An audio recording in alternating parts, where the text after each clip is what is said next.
talk about that. Okay, well, I was born in my mother's hometown, which was Blanket, Texas. Blanket as in snuggle up in the wintertime. It's in Brown County out in central Texas. Very rural, and just a nice little town with a Methodist church and a Baptist church. We didn't stay there very long. I was born in. This is going well. I'm sorry, could we? Bella, She sat down on are you comfortable, or do you want me to move? All right. I was born in 1931, which was the huge part of the Depression. And my parents had been living in California, but they, jobs were hard, so they came back home. And that's where I was born. And my daddy did construction work on the highways, just so we'd have a paycheck. We didn't stay there long. We moved on and looking for a better job, and my daddy was able to get a job at TDC in Huntsville. So that's how we happened to come to Huntsville when I was about 4 years old. So I spent the rest of my childhood in Huntsville. That's where I grew up, and that's home to me. And it was very innocent,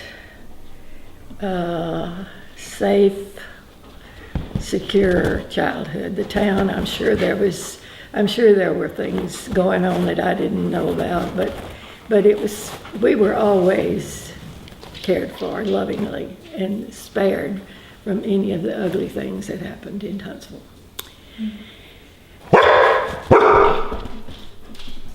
All right. Bella. And my mother had been to college, and she had business training, and she went to work also. She waited until both my sister and I were in first grade and going into school, and then she got a job at a bank there in Huntsville, and she was a very successful employee. And my dad worked for the Texas Department of Corrections as a guard, and he kept all of the sordidness of the TDC from us. I grew up in a town where you knew that was where the bad guys went, but we didn't talk about it. And there was electrocution last night. Well, that was, we just assumed that. We didn't talk about it. Now I know a lot more about how mean it is over there in that TDC unit. But Daddy worked there, and he made a good living. Then World War II came along, and I was about 10 then. And my dad was right on the edge of being drafted, but he was 41, and I believe the cutoff age was 40. And so he left and went down to Pasadena to the shipyards. And during the World War II, he worked down there. So Mother and my sister and I were alone. Mother took care of the house and everything. So I kind of grew up knowing that women are strong and women do what they have to do. But World War II affected us in an indirect way. Not that anybody in my family had to be called out to service, but that it affected all of us. Well, Huntsville was a college town, and it had that had a huge influence on me. We lived in a neighborhood which was just 1 block east of the Sam Houston College campus. So students boarded in the houses around, and professors lived down the street. And whenever there was a performance or a music play, a play or music or anything like that, we just went. That was our entertainment. We'd go to commencement exercises just for entertainment. And I guess it was just assumed that I'd go to college. And how Mother and Daddy, I know they planned for it, but you live at home and you go to college.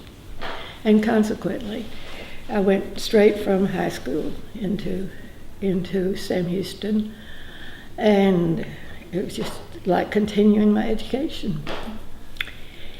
I love the college campus. I love that. I love the whole atmosphere of Huntsville. It's a good little town, and it gave me a good education. They're big in their school system. They're big on music, and everybody starts music first grade. All of the music teachers come out of the school, and you just have music all around you, and it's good music. My father loved music. He didn't play anything, but he loved music, and Mother played the piano, and she played beautifully, and we had a piano in our home. In fact, I can't remember a time in my life when I've not had a piano. And yes, I played a little bit. No, I never was very great, but I did learn it. And then college, I have to go back to high school, though, because high school was a terribly, gratefully influential place for me. And I have friends today that were my friends in high school. And we have kept up with each other. And yesterday I had an email from one who lives out on the East Coast, but she still writes to me. High school, the influence of high school friends in my life has been nurturing and supportive. We're that way with each other. And one of our high school classmates is having cancer surgery on Monday. So we've put out a bulletin, let's all be praying for him. And we will be. That's just the way we do. A sad thing happened for me when I was a senior in high school. Mother had cancer, developed breast cancer. She was just 41 years old. And in those days, that was 1948, we didn't have places like MD Anderson Cancer Center or anything. There was nothing to be done except surgery. And there was no specialist. And the doctor, the family practice doctor there in Huntsville just said, we'll do surgery tomorrow. We can't wait. So right there in the Huntsville Memorial Hospital, that's where Mother had her surgery. And they had a complete mastectomy. And then a few months later, they had to do the second mastectomy because it had already spread. And so she lived maybe another year. When I graduated from high school, she couldn't come to the commencement because she was so sick. But she stayed at home. That's the way we did then. We stayed at home, and family members came and took care of her. And then when she passed away there in the house. And I was in the house. So we were not necessarily spared. We were not exposed either. The family was discreet, but I knew that Mother was dying. And our family tends to be stoic, and so we did not go around weeping and wailing or in any way. I mean, I don't knock that. I don't say that that's not all right. But it was just not our way.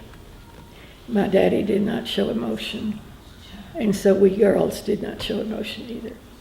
Consequently, I had to work through my grief.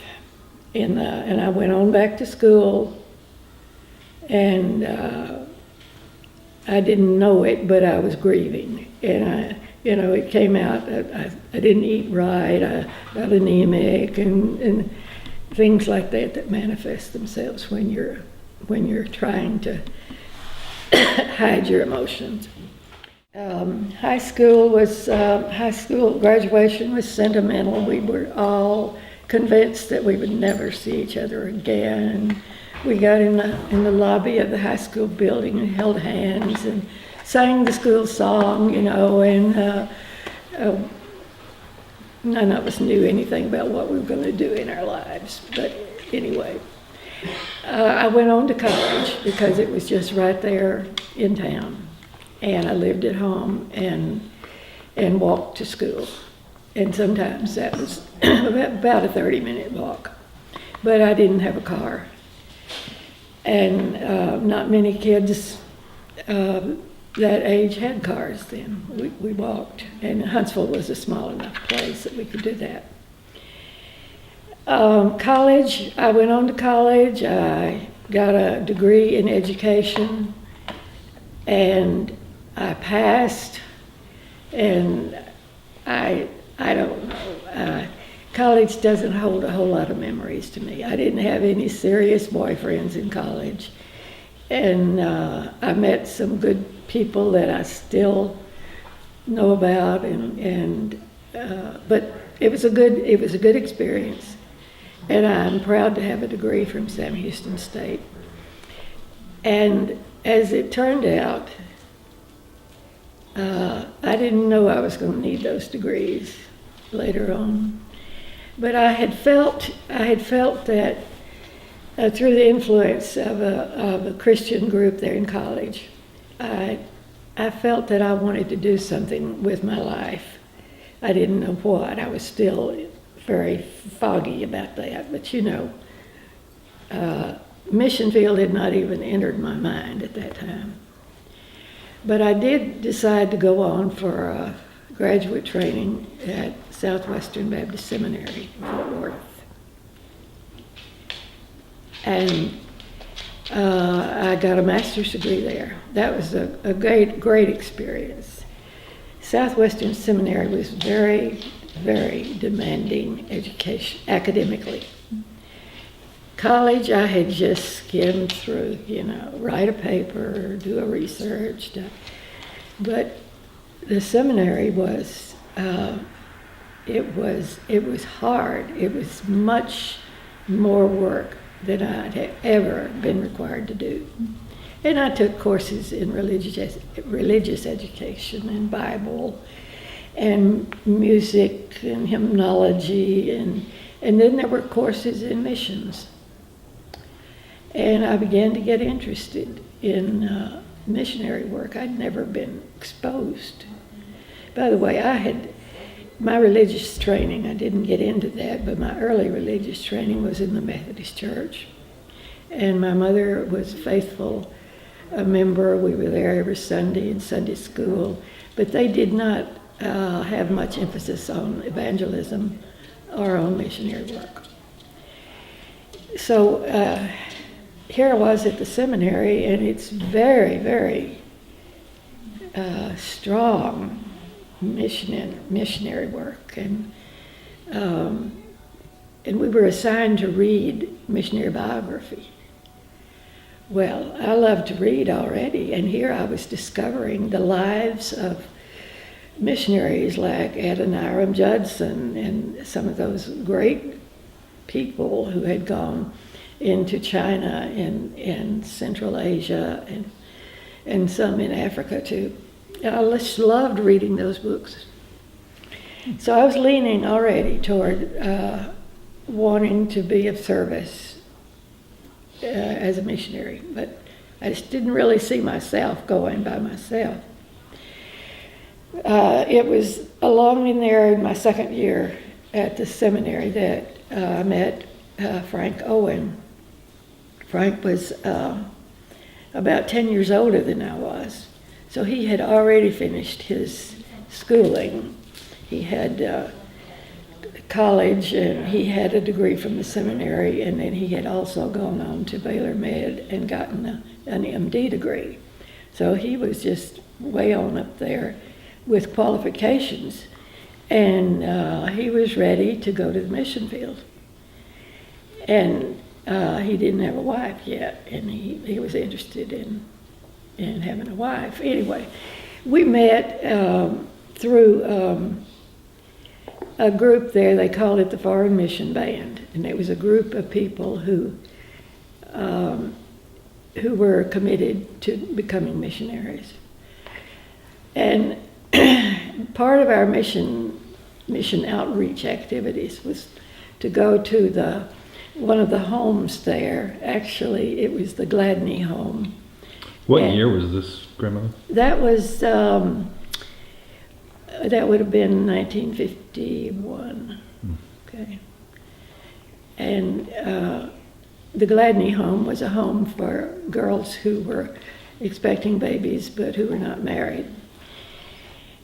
And we took devotionals. We went and sang and all, and just took Christian worship to them. And I went on one of those trips, and I was asked to play the piano. And oh yes, we have this guy that's going to sing a solo. Will you accompany him? And well, Frank had a beautiful singing voice. He was trained, and he was very musical and had a beautiful baritone voice. And so that's how I met him. He came over to the piano and he said, I'm going to sing this song, and do you know it? No, I don't know it. But anyway, we did that. And we met, and he was already an MD, and he was working at the City County Hospital in Fort Worth on a residency. So we dated about maybe a little less than a year, maybe 10 months before we married. But we were engaged, I guess, after about 4 months of dating each other. But I had to finish school. I had to get my degree. And I got my degree in early May and got married in late May. So that's the way that happened, and it was a good choice. It was good for him and good for me. And as we had our family and our children came along, and now I see my children, and I see how important it is to have good roots on both sides of the families. I don't care whether you're rich or not, but to have people with values and people with faith, and grounded in the church and grounded in the Bible. And Frank's family had all of that. So my family was strong and committed as a family, and his family was strong. So my children and my children's children have strong roots. It comes out, you may not know it, but it comes out in your DNA, and you don't look like them, but they were all red-headed and blonde-headed and all of it. So we got married in Fort Worth, and then we were seriously committed in going to Foreign Mission Field with the Baptist, Southern Baptist. At first, they thought they would send us to Korea, but then there was an opening, urgent need in Indonesia, and that's where the Lord had in mind that we went. Well, we were married for a year before we went out to Indonesia. And so we were just, we were preparing all of that time because we knew that we were going to be leaving. And then right off the bat, I got pregnant. And so we had our first child before we left. But we left to go overseas when our child was just right at 1 year old. No, about 11 months old, something like that. And Was this Sarah? that was Sarah. Okay. I wondered then, my parents, my father and Frank's mother, they were very supportive. Never did beg us, but how hard. That was the first grandchild for both of them, and how hard it must have been for them. But they never did cry or anything, not in our presence. They never did. They were completely supportive of us. We left we drove from Brown County. We drove in a car out to California, got to see all the sights of the Grand Canyon and the Redwood Forest, and then we drove up to San Francisco and boarded our plane there. And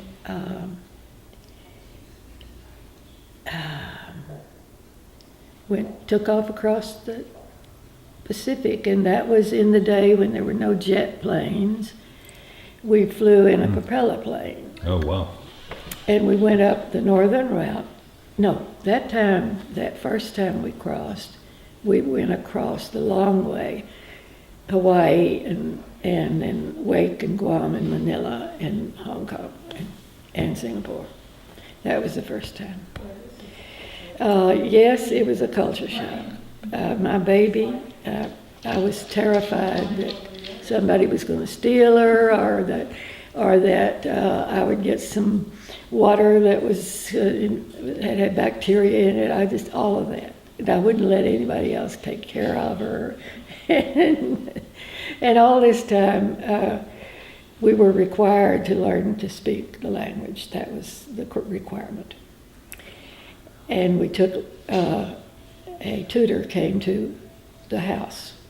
And so I didn't have to leave the baby. I had my lessons. And it was not a hard language to learn. It was not like Chinese and Japanese with the characters and all. We had a alphabetic language. And I did pretty well, and so did Frank. He did exceptionally well. He was preaching in the churches, within 4 or 5 months. He really had an ear for languages. But we had to attend language school for 1 year. And that, there were lots and lots. I just could not name the adjustments, aside from being 1,000,000 miles away from home. Learning new things to eat, and you had to bargain for everything you eat, like they do in Mexico. You don't just go down to Kroger's and buy some apples.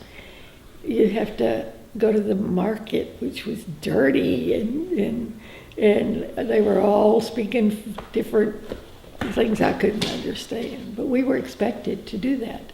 If you want to eat, you got to go buy it. And that was traumatic for me. But just the language, I think, was the most frustrating thing, because I could not express myself, and yet I was expected to. Then, after about a year, we were moved on to a place called Kadiri, which had the hospital, and Frank was assigned to go there and join the staff of the hospital. And by that time, I was pregnant again. And okay, that was John.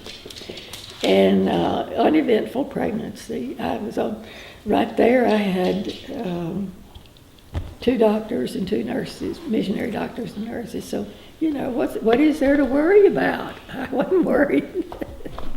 And they didn't have the hospital finished, but Johnny was born there at the house. And What year was that?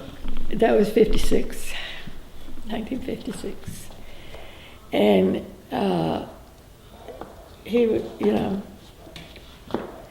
I don't think we thought it was anything to be alarmed about. It wasn't, you know. So we didn't have plastic diapers or anything like that. We did it the old-fashioned way. We had cloth diapers, and we made our own baby food with a blender, and I had a doctor right there in the house with me, so I thought everything was cool. Okay, we stayed there for the next, we stayed in Kadiri. Every 4 years we got to come home for a 1-year furlough. And the babies came along, and I had Sarah, John, and Gordon right in a row. And Gordon was born there in Kadiri too, and then Barbara was born there. And Were they considered U.S. citizens? yes, they. We were registered with the U.S. consulate in Indonesia, and our children were U.S. citizens if they chose. When they were adults, if they chose to be Indonesian citizens, they had the right to do that. Their names are on my passport. That's the way you did it. They didn't have separate passports. You just put the baby's name on mine. It was interesting. Now remember, Frank was a doctor. Okay, he was on the staff of this hospital. There were 2 doctors at that time, and then another one came. There were 3 doctors. But Frank they had to rotate being on call. The hospital is going to have emergencies 24/7. And so I was by myself a lot. Frank was always at the hospital. One of the stories I like to tell is Frank was always gone when I needed him. Okay, out there's all kinds of critters, just like here. Termites were exceptionally bad. We don't know what you know about termites, but they look for wood and they come up wherever. Anyway, we had built in some closets in there. We were living in an old house, which was a substantial house, not just a little bitty shack. And we had built some closets out of wood. One night, the termites came up through the floor, up into the closets. We opened our closets that morning. The shoes were on the floor, but they were now ashes. The clothes that were on the shelves were ashes. I mean, whatever you call it, but it's the termites just consume and they turn it all to mishmash. And here were all of these termites, big ones. How big were they? So Frank says, "Oh my goodness, I've got a 7 o'clock surgery. I can't wait around. And I've got to get on out to the hospital. Here, honey, put on these gloves and get you a bucket and some kind of a shovel or something and scoop it all out into the bucket and take it out way out in the backyard and burn it." Okay. Now here's this little girl that has a master's degree in education, but nobody ever told me how to deal with termites, and nobody ever warned me I was going to have to do this. And oh, by the way, I had 2 babies too. Yeah. Well, I did have some household help. to help with the babies, but nobody wanted to help with termites. And folks, I became a termite eradicator right there. And I just dug my heels in and did what had to be done. and it's quite a story, and I look back on it with shivers still. One of them got on my finger and sliced it. Oh, those are mean critters. These were big ones. I don't know, have you ever seen a termite, Hannah? Probably. The ones here are about the size of ants. Yeah, So. I know I've had them in the house over in Tomball. Are they big there? They're big. Oh. Whatever their tongues are, anyway. So I did the job, and I burned them up. And that doesn't mean they weren't still down there. And after that occasion, Frank got somebody to give him some chemical that we could use down there on the floor of the closets to keep it from happening again. All right. That's missionary story number one. Oh dear, I think I started out to say that Frank was always busy at the hospital. So whatever had to be done. I was there as a called to missions, and that's part of it, folks. That's part of it. And well, I don't know where to go from there. I've got plenty of those kinds of stories. I guess How long were y'all there? Yeah. In Kediri or in Indonesia? In Indonesia as a whole? We were in Indonesia for 15 years. Oh, wow. And then in between you did a lot of traveling, right? Yes, we did.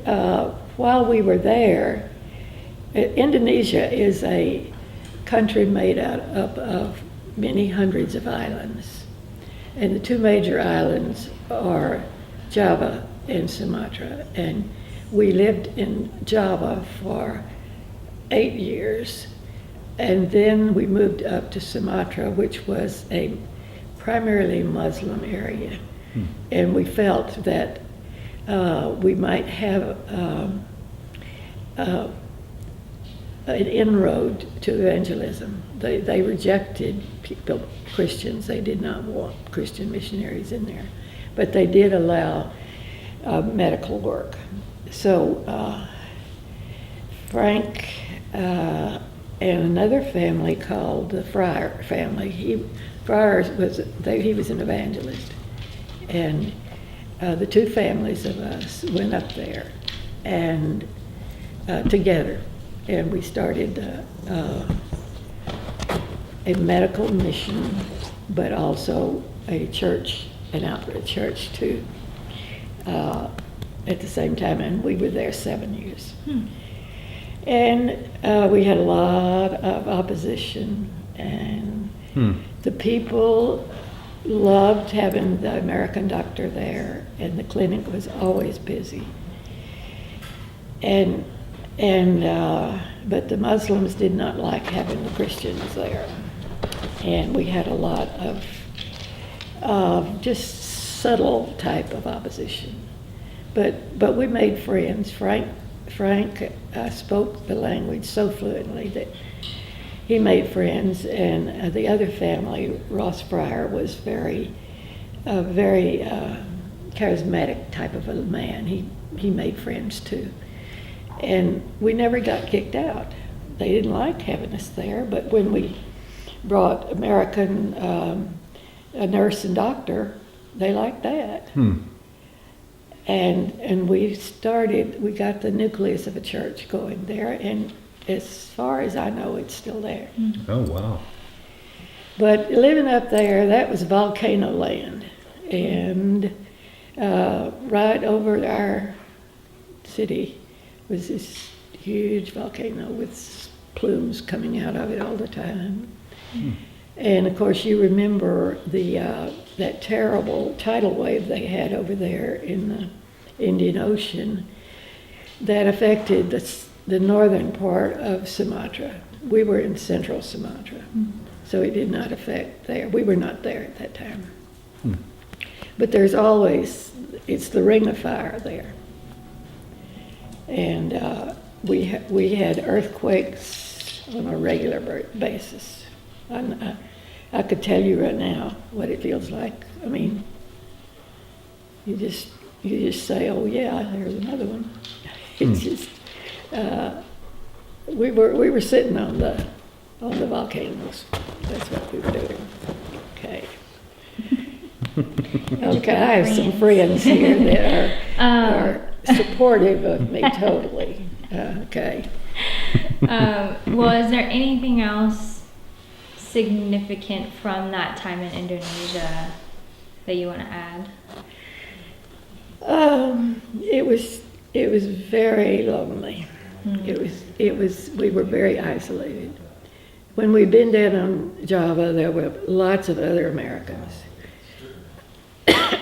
But up there, there were two of us families, and if the friars had their furlough time, they would be gone for a year, and we would be the only ones there.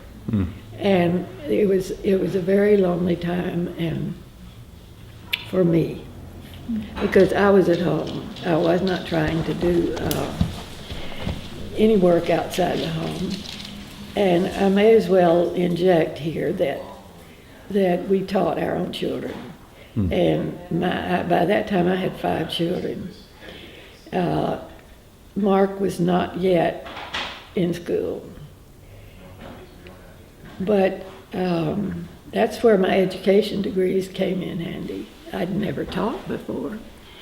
But we had manuals and we had courses, curriculum, and I taught just, regular hours every morning, 9 o'clock. We all sat down at the tables or the desk and dining table, and I one-on-one, John, Sarah, Gordon, Barbara.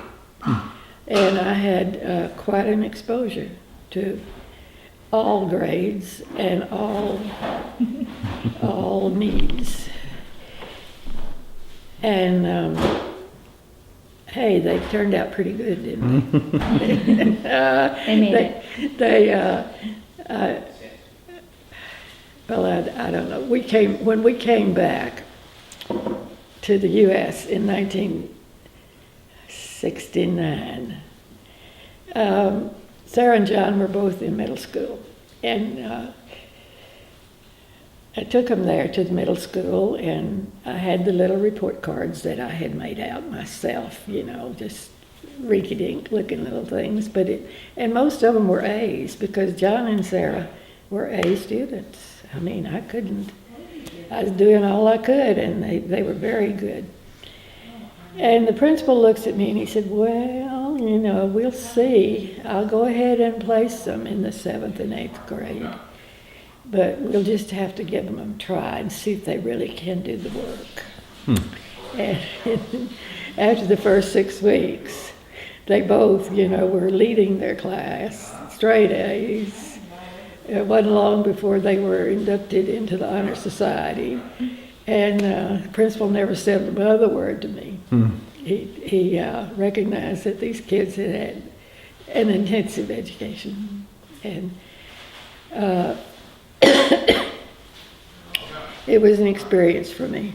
It was, and they did, I think it was fortunate for them. I think it was very fortunate. There was no one to socialize with. I'll tell you just another story about Sarah. She was 12 years old. It was her birthday, and we didn't have any other American kids around for us to have a birthday party for her. And there was another little missionary girl that lived up at the far end of the island, it was not even, there were not roads that went there. And she said, "Well, I'd really like to see Joy Beth." So for her birthday, she got a plane trip Fun. from Bukitingi, from Padang, up to Medan, where this other girl, she got to spend a week up there with her girlfriend. And that was her birthday for 12.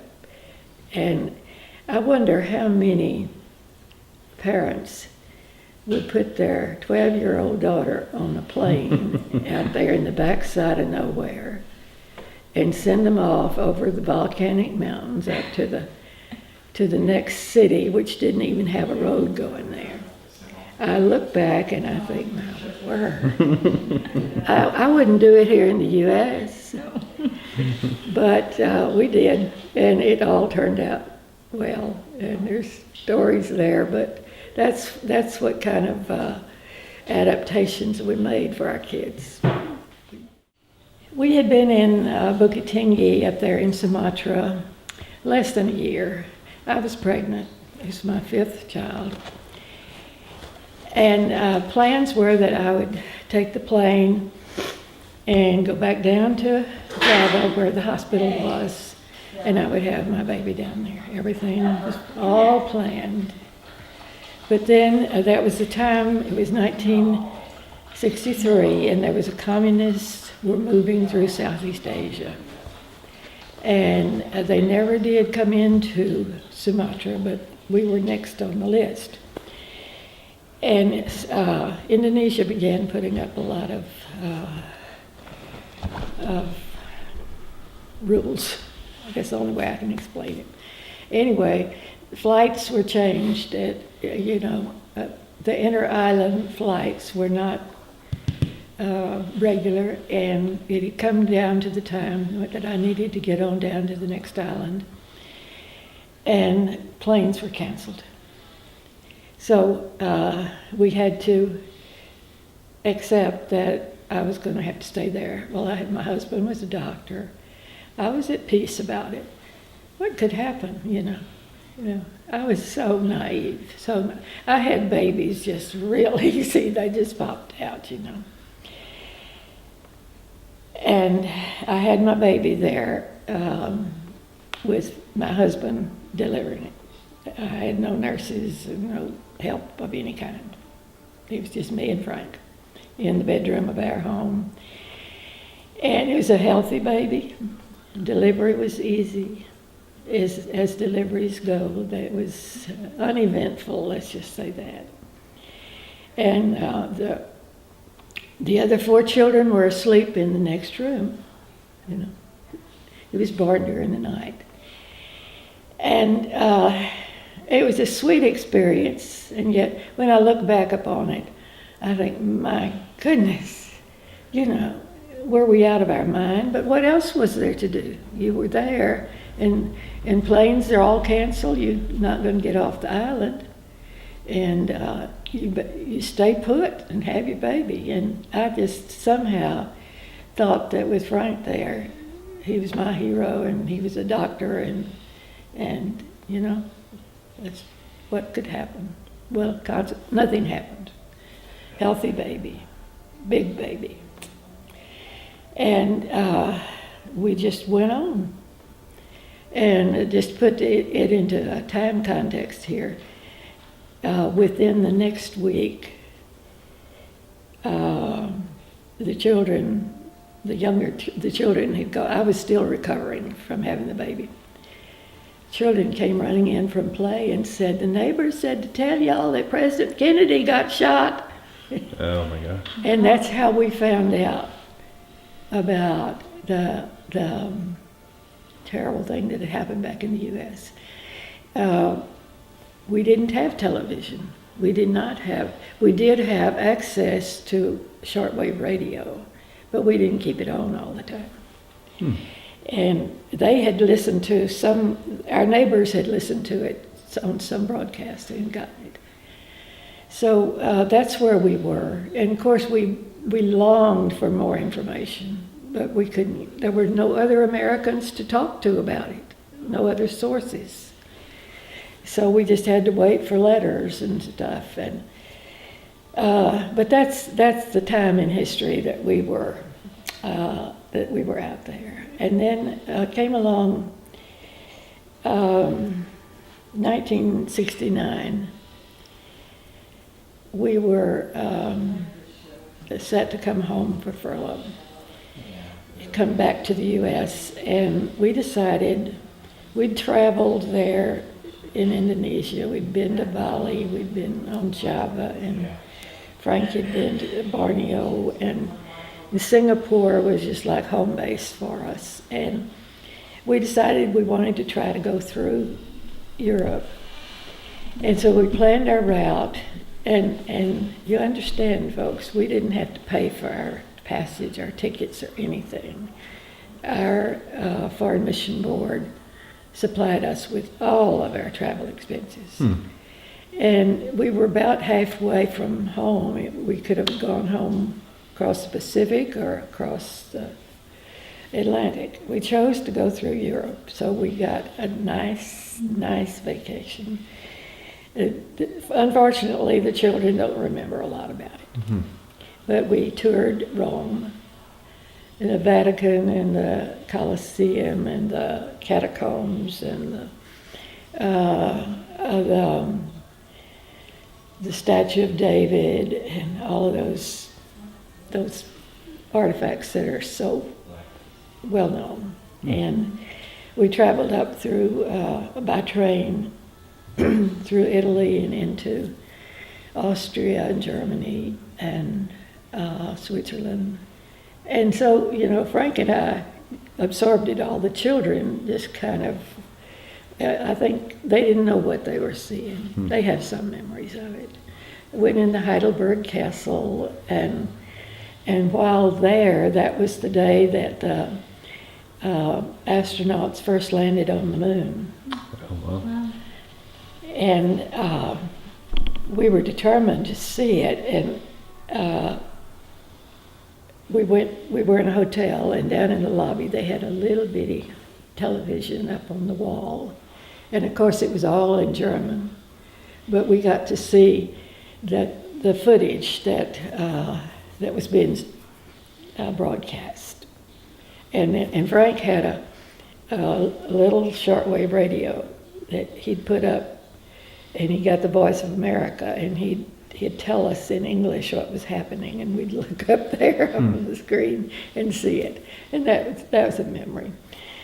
And came on back to the U.S. and traveled some more in the U.S. And we spent that year in Abilene.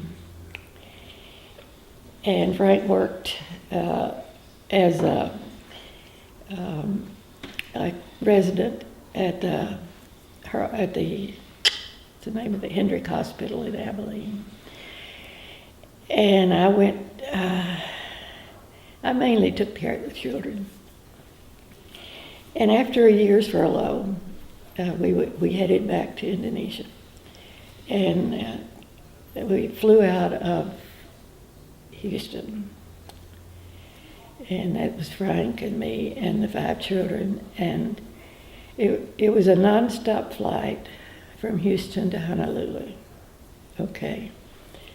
That's a long piece, even with jet airplanes. And what they warn us about is when you're on long flights or you're immobile for a long time without moving and walking around. And that was what our circumstances were. We got into Honolulu, and we had one night layover before we took a plane the next day for Hong Kong. And got to Honolulu. Barbara's baggage didn't make it. Lost all of her new clothes. But I was able to go to Sears there in Honolulu and outfit her again. So here we go. And that morning, we were due to fly out, I'm just guessing, at 10 o'clock. And Frank calls in to confirm that we are here and we're going to be at the airport for that 10 o'clock. But oh no, it's been bumped up and it's 9 o'clock instead of 10 o'clock. So we had to hurry. And hurrying with 5 children and all of the baggage that goes along with that. And it was a hot, humid day. And to factor all of that in, Frank got overheated, and we got to the airport. He started to check in. And he came back over to where I was and said, honey, I'm feeling kind of funny. I think if you'll go over there and finish checking in, and I'll stay here with the kids. Well, he looked very pale. And I don't know if he knew that he was having a heart attack. I don't know if that entered his... he just said to me, if I can just get on the plane, I think I'll be all right. Well, it was in the waiting room there at the gate. We were about to board that plane to go to Hong Kong. And he was still draggy. And he said, you go on, take the boarding tickets, and I'll come up, I'll take the rear. And Sarah called and said, Mommy, Daddy just fell down. Mm-hmm. And I turned around, and there he was on the floor with all the passengers around and everything. And he was he was gasping for air. Mm. I didn't know what was happening. I didn't have a clue. I was so in shock. I had no idea what to do. Well, the airport personnel took charge. They called EMS immediately. There was a lady standing by, a passenger, who said, I'm a trained nurse, I can do CPR. And I said, yes, of course. And finally, the EMS got there, but he was dead already. Hmm. What I remember is the color of his face. And I don't think I'll ever, he was gasping. It was gray. It was just, I had encountered death before in my life with my mother's death, but I had not been in the room. I had never had this exposure. Mm-hmm. And I was totally helpless, in shock. And the EMS said, we need to take him to the hospital. You may go along. I said, sure. I was not crying. Again, I'm very stoic in emergencies. But there were my children. And the stewardess, or flight attendant, whatever their names are, they said, we'll take care of your children. We'll take them in here in the VIP room and give them refreshments, and we'll take care of them until we hear from you. And I didn't give it a thought. I just climbed in the ambulance, and here we went. Like a page out of Hawaii Five-0, we were just sirens going all up and down the streets of Honolulu. And I still had not come to pieces, and didn't for a long time. Mm.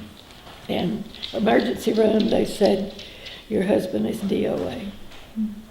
I said, what does DOA mean? Dead on arrival. And they said, who can we call to come get you? I said, look, I'm passing through. I don't know a single person in Honolulu. And something in my brain clicked and said, find a minister. And so I said, if you'll bring me a phone book, I'll look up Baptist ministry. And that did it. I found one, and he came, and his wife came, and from there I just, I don't have much memory. I trusted them. They took care of me, and they took over. They called the Foreign Mission Board back in the U.S. and reported it, and all the funds that were needed. And, That's really neat. Yeah, I didn't have to worry about a penny. Mm. Foreign Mission Board said, write her, have her ticket rewritten to come back to the U.S. and take care of all the mortuary arrangements that he needed to bring the body back. And What was the plan? Were y'all going back to Indonesia for good, or? for another 4 years. Oh, wow. Mhm. So were y'all just planning to continue on with Yeah, them? we were going to pick up where we left off with Wow. the hospital, and they were waiting for us. They had a job for us back there. So was that kind of y'all's vision? Was this is what y'all were going to do for life? That's right. That's Oh, right. wow. We would have been there till they made us retire. That was Frank's work ethic. Hmm. He was committed for life, Wow. and it just seemed so. When I had time to think and reflect, they needed him out there. They really needed him. Hmm. And but you have to look at God's His sight is better than our sight. Is infinitely better. And I kind of it's hard to understand that. It was real hard. And then I didn't have the leisure of dwelling on that too much. I got back to the U.S. and we had his service and in his hometown. And then I had to, this was in June, so I had to face the summer and then face what am I going to do and where am I going to go. And How old were you? I was 38. So he was almost 50? He was 48. He was 10 years older than I was. Hmm. And I'd never worked a day in my life. But somehow I didn't worry about that. I will say this, the Baptist Foreign Mission Board takes care of its people.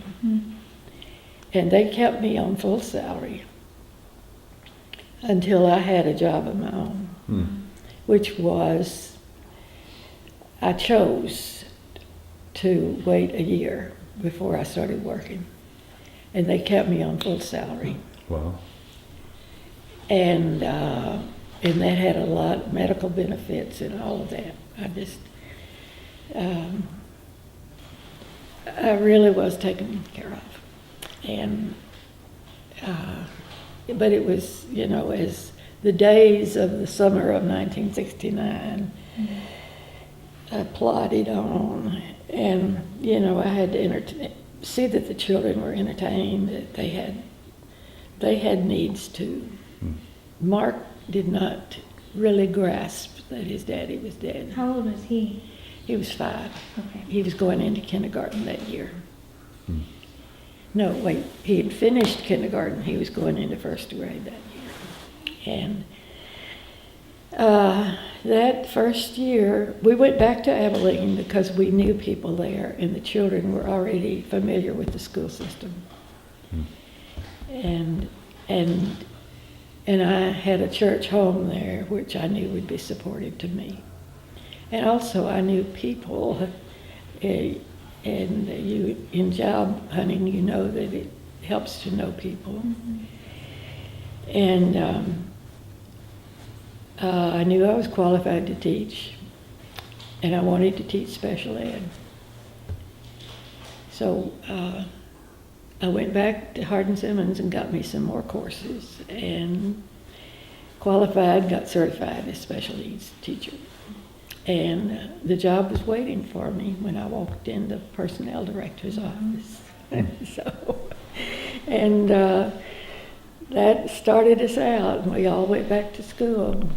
And I taught 13 years there. And all of my children, I rented a house first, but then with insurance money, I was able to buy a house.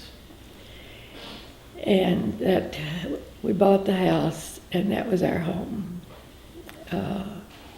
got all of the children through school there in one house. and it was a good house too. It was a nice neighborhood and a good house, and Mark walked to school. He was close enough that he could do that. Well, that's a new chapter of my life started then. I would like to say though that being in Abilene was completely the right decision, and my children, all five of them graduated from Abilene High School, and all five of them received very good education. I'll hand it to Abilene ISD. They are good. And that I started teaching there. And I was pretty green, but I learned fast. I learned, and I taught there at the Cooper High School for 13 years, I believe that's about right. Anyway, the children were gone. The children were all going their different directions. And I thought I wanted to come back down here. My high school graduating class had begun to get together for reunions and all, and I had friends down here in this area. And it was a pretty bold step, but I came looking for a job, and I got one down in Alvin. And I moved down here. And I was closer. I could run up to Huntsville on a Saturday and spend the weekend, and be around my friends, and that felt real good. And I know that was the right thing to do. I began to be exposed to a lot of special needs kids and students, let's just say it. This enriched me greatly. Not the kids themselves, I mean, yes, but some of them ended up in prison and things like that. They were needy kids, really needy. And while there in Alvin District, I began working with a lady who was certified to teach blind children. And I had two of her students who were blind were in my classes. Even though they were blind, they still learned in a regular classroom, and she would provide materials for them. And she'd put them into Braille and stuff like that. Well, this appealed to me, and I felt like this was my next step, is I wanted to get certification for blind and visually impaired. Mm-hmm. I was 62 at the time. What year was this? Those years are kind of foggy. It was... Was this the 80s, I guess? It would have been the 80s, mid-80s, maybe late 80s, something like that. So were you a grandmother yet at this point? Had Johnny been brought home yet?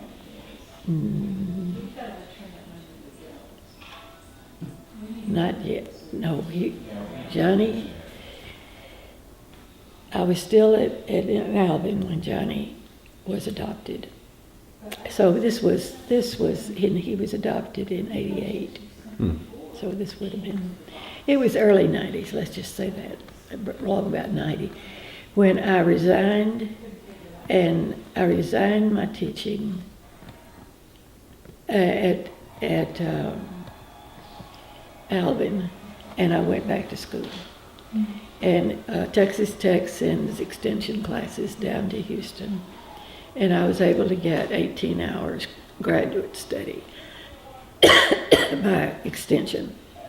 And I was in a class, we'd meet on Saturdays, and everybody else in there was young and just out of college, and here I was, retiring at 62. But my mind still worked for me, and believe me, that was the hardest course of study I've ever had in my life. Learning Braille, it was very, very hard. And our teacher was a taskmaster, and he would not let you get by with any punctuation mark that was incorrect, because blind people deserve to have everything correct, just like English speaking. All right. So anyway, I aced those classes, and I came out with a 4 and I felt good that I could still do that. And I got a job over in Cy-Fair, teaching full-time little ones. And that became the plum of my career. And I wouldn't take anything for those experiences. Some of them, blindness happens in all kinds of families. And I had to do home visits. I would go in and teach the child where they were. And I would work with the mother and get them ready to go to school. And so I wasn't actually teaching Braille. I was teaching these little bitty toddlers. Well, the earliest I got was a 8-month-old who had been in the NIC unit because she had so many complications. And she had cerebral palsy and blindness too. Well, I want you to know that today, that little girl that I first worked with at 8 months is a senior in high school.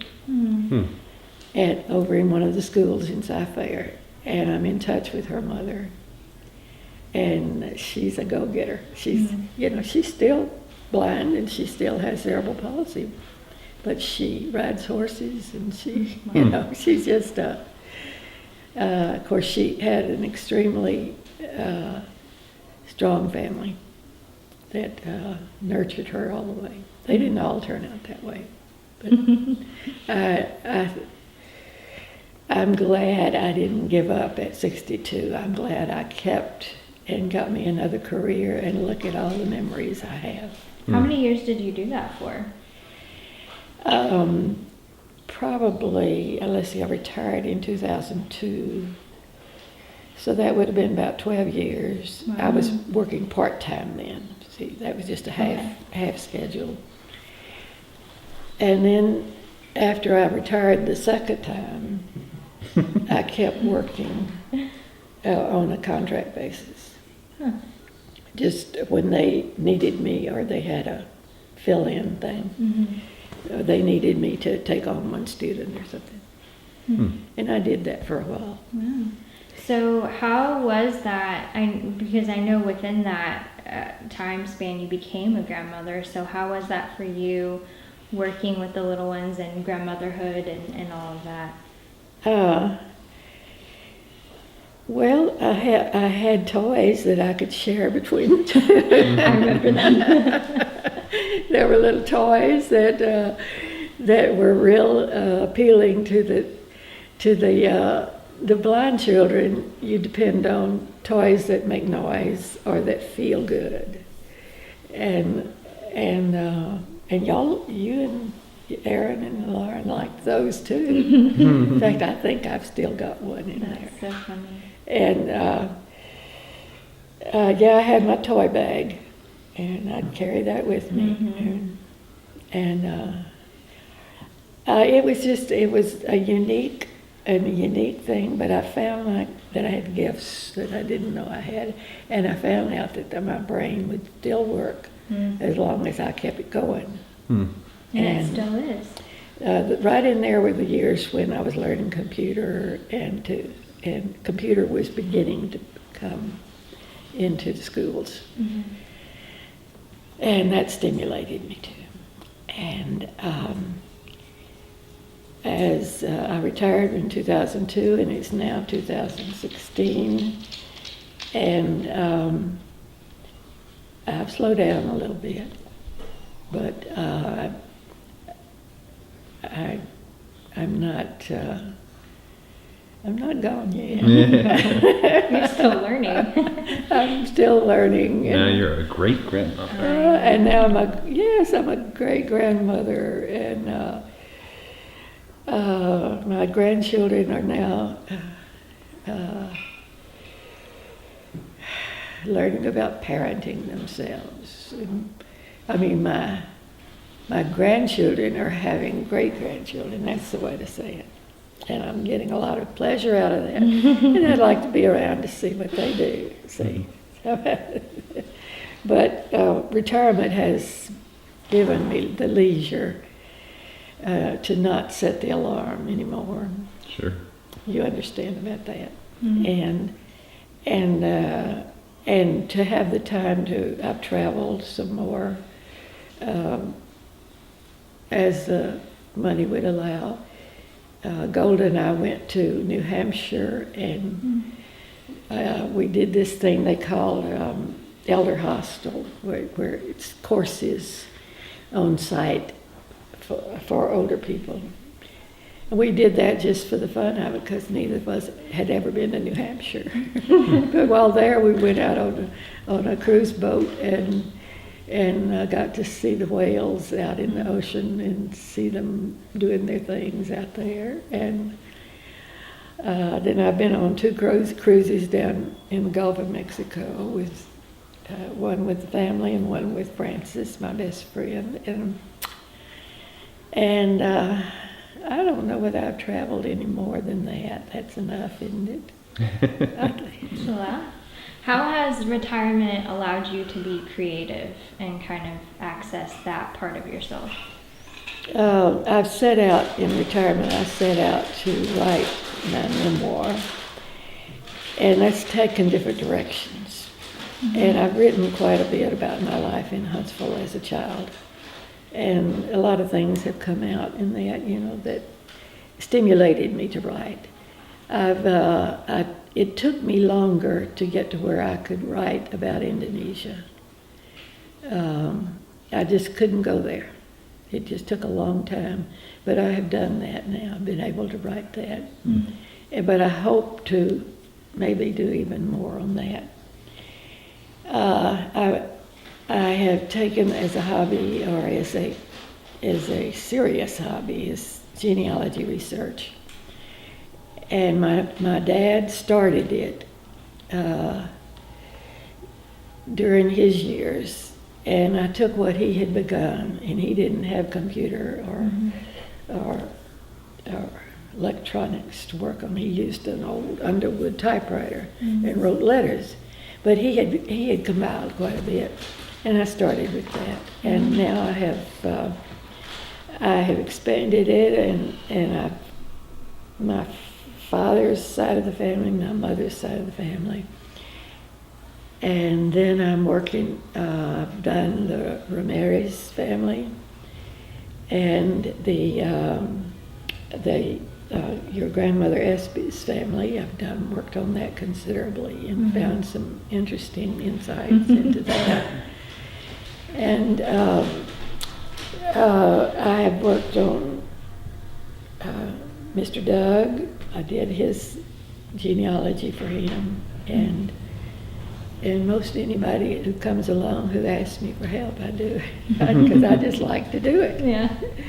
And with my goodness, you don't have to go to a library anymore. It's interesting too, but now I can get most anything I want on that computer. You can go in the Library of Congress. That's crazy. And access things, and you can get records of people's military service and their, and even back into the Civil War.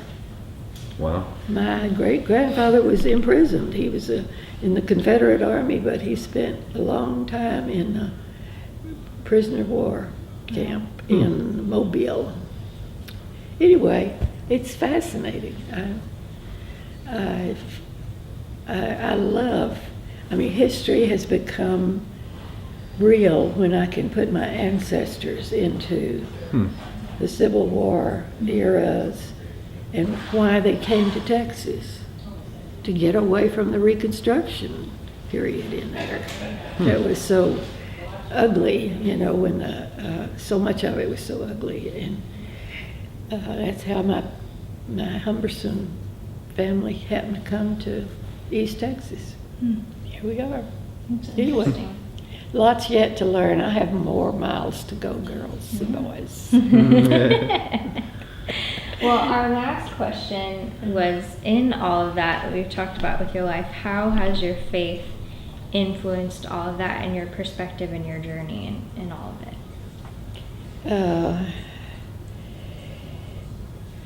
When you're in school, seminary, when you're in church, studying the Bible, you gain a whole lot of knowledge. You memorize scripture. You always seeking for more understanding of the Bible. But life, as it happens, gives you understanding. And my life has had quite a few hills to climb, or plateaus to stay on, or valleys to go through. And sometimes you don't see a reason for any of it. You can't find understanding. But the Bible, you have the grounding, and so it becomes personal. And the scriptures that you memorized at your mother's knee or at Sunday school, they were just, the Lord is my shepherd, I shall not want. All right, you call on those when you get in the uphills of life. And so, yes, my life has strengthened my Christian faith because I know the Bible is true. I've been there. Mm-hmm. I know the Lord is my shepherd. Mm-hmm. I have needed to wait on Him and trust in the Lord with all your heart and lean not on your own understanding. Mm-hmm. In all thy ways acknowledge Him and He will direct your path. I don't know where that's found in the Bible, but I know the words. And all right, I have been in circumstances where, yes, I know. It's not just it strengthens your faith. And as I say, I'm not through living yet, and I'm confident. I know not who holds the future. Wait a minute. I do not know the future, but I know who holds my hand. All right, that kind of thing. Is that a good wrap up? Does that conclude? Yeah. Is there anything else you want to add? Just thanksgiving for where I am now and for family who gives me a place to live and takes care of me when I fall down. And it has all come back. And my family are together, and I'm very, very thankful that God has given us that. He's been faithful.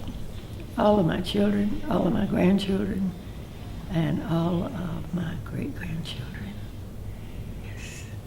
And for Hannah and Jake, who are sitting here in front of me.